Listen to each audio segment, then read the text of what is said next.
foi mais tempo uma república sem democracia do que com a democracia. Como assim?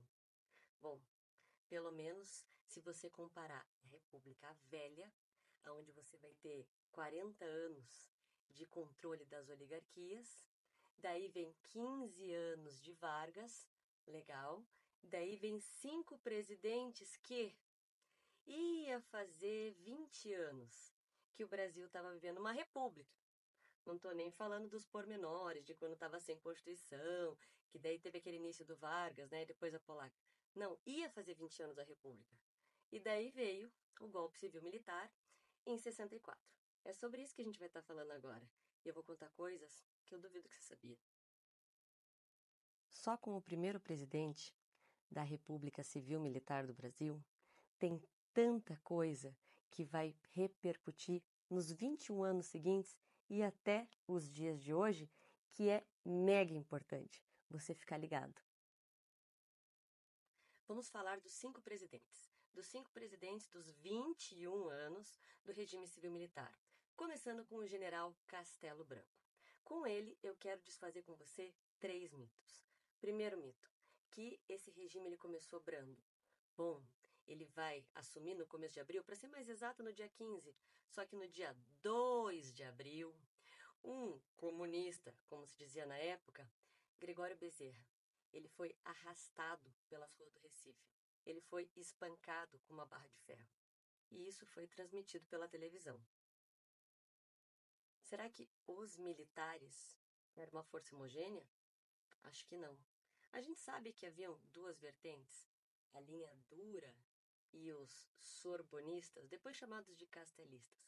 O próprio Castelo Branco, ele vai concorrer à presidência naquela eleição indireta e vai acabar vencendo, como eu já disse, no dia 15 de abril, com 2 outros marechais. Mas quem concorreu com o Castelo Branco nas eleições, professora? 2 militares. Juarez Távora, que teve 2 votos, e o Eurico Gaspar Dutra, que teve 1 voto. Os outros mais de 300 votos foram para o Castelo Branco. E, bom, foram mais de 3.000 cidadãos caçados. Muitos deles, inclusive, eram militares. Falando em falta de homogeneidade, que é esse nosso primeiro tema, e a Igreja Católica no Brasil? Bom, um país majoritariamente católico, será que estava de forma homogênea apoiando o regime? Afinal, você teve, né, a marcha com Deus, pela família e pela liberdade? Tiveram várias. Ok, não era um apoio homogêneo, porque mal o regime começou, já começaram a aparecer denúncias de desaparecimento, de tortura, e daí começa uma divisão dentro do clero. Então veja, grava aí, 2 instituições onde você deve ter uma voz única, que estavam divididas. As 2 instituições eram a Igreja Católica no Brasil e o Exército Brasileiro. Não só o Exército, as Forças Armadas. Mas, professora, quando a gente fala de qualquer presidente da República Brasileira, tem que pensar na marca política, na marca econômica. Acho que a política eu entendi. E a econômica? Bom, quando você pensar no Castelo Branco, pensa no FGTS. Pensa na criação do Bacen. Pensa na criação do BNH, Banco Nacional de Habitação. Mas, falando em política, nós não podemos esquecer do bipartidarismo, então foram extintos todo aquele pluripartidarismo e apenas 2 legendas tinham que, né, somar todos os partidos antes diversos, que era Arena, Aliança Renovadora Nacional, e MDB, Movimento Democrático Brasileiro, que era para ficar mais contido, que era para ficar mais fácil de vigiar e, lógico, para fortalecer quem era da situação.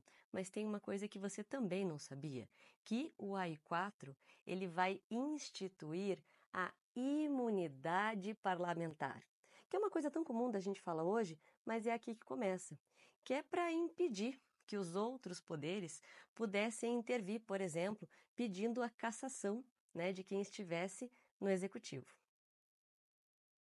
Mas, professora, como que a Lei de Segurança Nacional vai impactar a vida das pessoas, tirando aquela coisa que é mais óbvia para nós, que é a perseguição de quem era subversivo. E a palavra subversivo tem a ver com quem fazia oposição. E automaticamente, como estamos no auge da Guerra Fria, seria um sinônimo de ser comunista. Bom, a Lei de Segurança Nacional, ela vai, por exemplo, impactar na vida de pessoas que moram no interior. Então, cidades, capitais e municípios que eram considerados estratégicos dentro da segurança nacional tinham os seus prefeitos indicados pelo presidente. Então, apesar das eleições serem indiretas, nesse caso do poder municipal, nem eleição indireta mais tinha. O que você vai ter? Você vai ter a indicação. Desafio. Qual é a relação das medidas de Getúlio Vargas com o governo do Castelo Branco? Bugou minha cabeça. Bom, eu vou te ajudar. Quando você pensa em Getúlio Vargas, eu acredito que venha muito forte o Estado Novo.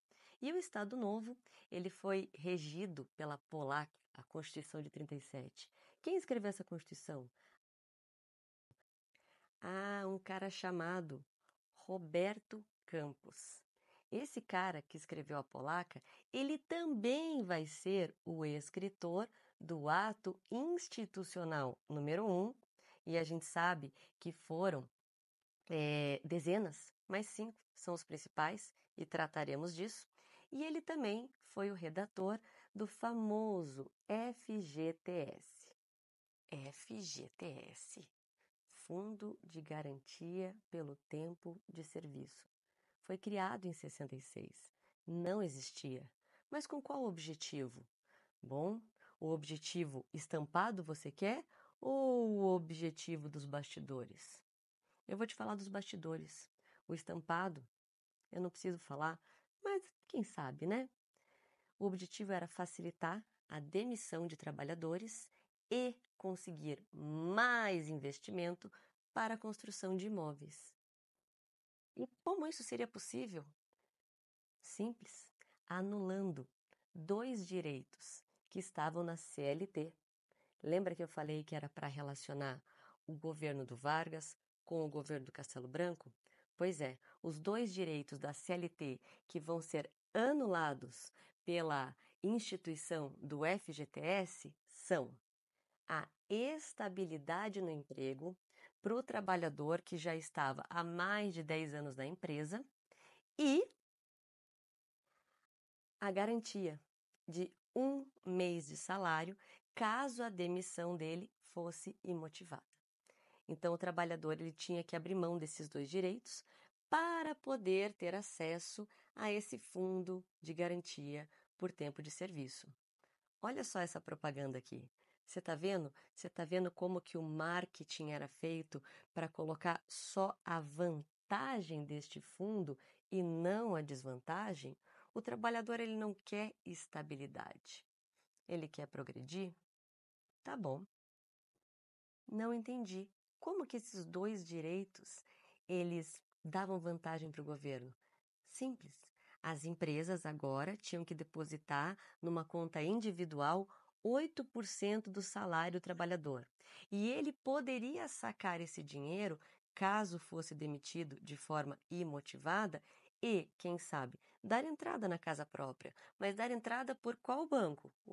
O Banco Nacional de Habitação, que vai então gerenciar todo este fundo para a construção de imóveis.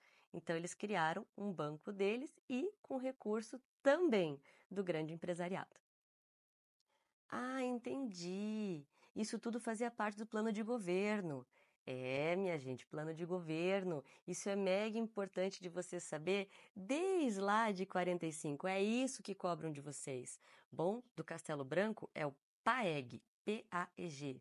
Do Costa e Silva, que é o que a gente está comentando aqui agora, até porque, né, o Castelo Branco, o avião dele caiu pouco tempo depois dele demonstrar a sua insatisfação com as pretensões um pouco mais linha dura, mas disseram que foi um acidente.